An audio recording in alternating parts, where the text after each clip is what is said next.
안녕하세요. 7월 11일 금요일 증시 마감 브리핑 시작하겠습니다. 오늘은 코스피가 장중 3,200선을 돌파했지만 트럼프 전 대통령의 관세 발언 영향으로 차익 매물이 나오며 하락 마감했습니다. 반면 코스닥은 외국인 순매수가 이어지며 5거래일 연속 상승에 성공했는데요. 지금부터 오늘의 시장 흐름을 카드별로 정리해드릴게요. 먼저 오늘의 코스피와 코스닥 마감 지수 흐름부터 살펴보겠습니다. 코스피는 장중 3,200선을 돌파하며 강한 상승세를 보였지만 트럼프 전 대통령의 관세 압박 발언이 시장에 부담을 주면서 오후 들어 차익 매물이 쏟아졌고 결국 하락 마감했습니다. 지수는 3,175.77포인트, 전일 대비 0.23% 하락했습니다. 반면 코스닥은 외국인과 기관의 동반 매수세가 이어지며 5거래일 연속 상승에 성공했고 800.47포인트로 0.35% 상승 마감했습니다. 삼성전자는 하루 동안 코스피 지수를 11포인트 이상 끌어올리며 지수 방어에 큰 역할을 했고 코스닥은 2차전지와 재생에너지 관련주가 시장 상승을 이끌었습니다. 이번에는 업종별 흐름과 오늘 시장에서 강세를 보인 테마를 정리해보겠습니다. 먼저 오늘 시장에서 주도한 업종은 코스닥 금융주, 종이목재, 화학 업종이었습니다. 특히 증권주는 신고가 랠리를 이어가며 코스닥 지수 상승을 주도했고 전기전자 업종도 삼성전자의 강세에 힘입어반 등 흐름을 보였습니다. 반면 코스피에서는 운송장비, 기계, 유통, 제약 업종이 외국인과 기관의 매도세에 밀리며 하락했습니다. 이제 테마 흐름을 살펴보면 가장 강했던 건 단연 2차전지였습니다.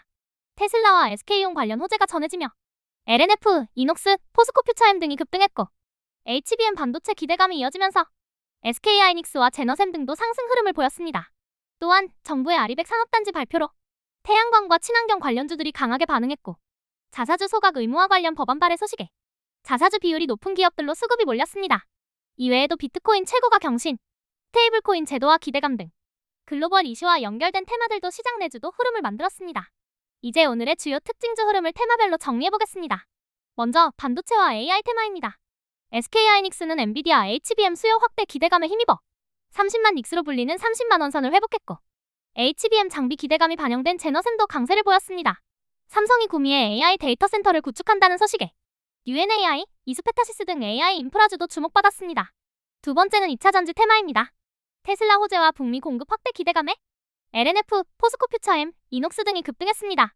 특히 음극재 LFP 관련 신규 계약 기대가 부각되며 관련 종목 전반이 탄력을 받았습니다. 세 번째는 정책 수혜주입니다. 정부의 아리백 산업단지 조성 발표 이후 하나솔루션, 세린비엔지, OCI홀딩스 등이 태양광 친환경 기대감에 급등했습니다. 또 자사주 소각 의무화 법안 발의 소식에 인포바인, 대웅, 메커스 등 자사주를 다량 보유한 기업들이 강한 수급 유입을 보였습니다. 네 번째는 가상자산 테마입니다. 비트코인이 사상 최고가인 11만 6천 달러를 돌파하면서 우리기술투자, 비덴트 등이 연일 강세를 보였고 스테이블코인 제도와 기대감으로 NHN KCP, 쿠쿤, 뱅크웨어 글로벌 같은 종목들도 상승세를 이어갔습니다. 이외에도 트와이스 컴백과 실적 기대감이 반영된 JYP엔터, 무상증자 결정으로 급등한 현대바이오, 그리고 탈플라스틱 정책 테마로 상한가를 기록한 삼육물산 등이 오늘 시장에서 강한 주목을 받았습니다. 전체적으로 보면 재료가 명확하고 정책이나 글로벌 이슈와 연결된 종목에 집중적으로 수급이 몰리는 양상이 뚜렷했습니다. 이번에는 오늘 하루 시장에 영향을 준 주요 뉴스들을 섹터별로 정리해드리겠습니다. 먼저 정책 수혜 섹터입니다. 정부가 아리백 산업단지 조성 계획을 발표하면서 태양광, 친환경 관련주들이 일제히 급등했습니다. 하나솔루션, 세린비엔지, OCI홀딩스 등이 대표적이죠. 또한 자사주 소각 의무화 법안이 발의되면서 자사주 비중이 높은 인포바인, 메커스, 대웅 등이 강력한 수급 흐름을 보였습니다. 두 번째는 글로벌 이슈입니다. 트럼프 전 대통령이 캐나다에 35% 관세를 경고하는 서한을 보내며 글로벌 무역 리스크가 재부각됐고 이로 인해 오후장에 차익 실현 매물이 출회되며 지수 흐름을 꺾는 요인이 됐습니다.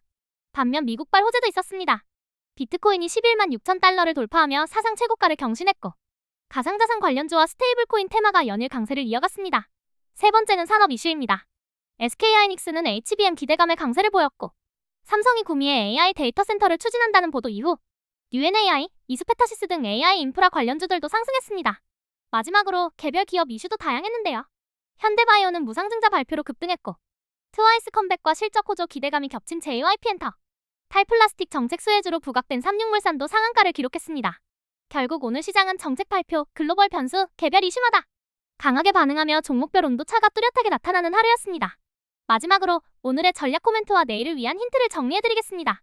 오늘 시장은 명확한 재료가 있는 테마 중심으로 수급이 빠르게 이동하는 순환매 장세가 뚜렷하게 전개됐습니다. 삼성전자, 2차전지, 정책 수혜주들이 주도했고 방산과 바이오 같은 기존 강세 테마는 차익 실현 구간에 들어섰죠. 자사주 소각, 아리백 HBM, 스테이블코인처럼 정책 또는 글로벌 이슈가 연결된 섹터들이 새로운 주도 테마로 부상했습니다. 특히 눈에 띄는 건 외국인의 코스닥 연속 매수 흐름입니다. 5거래일째 순매수가 이어지며 중소형 성장주에 대한 전략적 관심이 커지고 있습니다. 반면 코스피는 대형주 중심, 특히 삼성전자에만 수급이 집중되는 경향이 강했습니다. 이제 다음 주를 보면 트럼프 전 대통령의 추가 발언 가능성과 미국 주요 기업들의 실적 시즌 개막이 시장에 새로운 방향성을 줄 수 있습니다. 따라서 전략적으로는 지수보다는 개별 재료 중심의 탄력 대응이 중요하고 재료의 강도와 지속성 그리고 수급 흐름이 붙는 종목 위주로 빠르고 유연한 매매 전략이 필요합니다. 무엇보다 지금은 뉴스에 먼저 반응하고 테마별로 자금이 옮겨가는 속도를 따라가는 것이 핵심입니다. 오늘 브리핑이 도움되셨다면 구독, 좋아요 부탁해요. 모두들 주말 잘 보내세요. 영.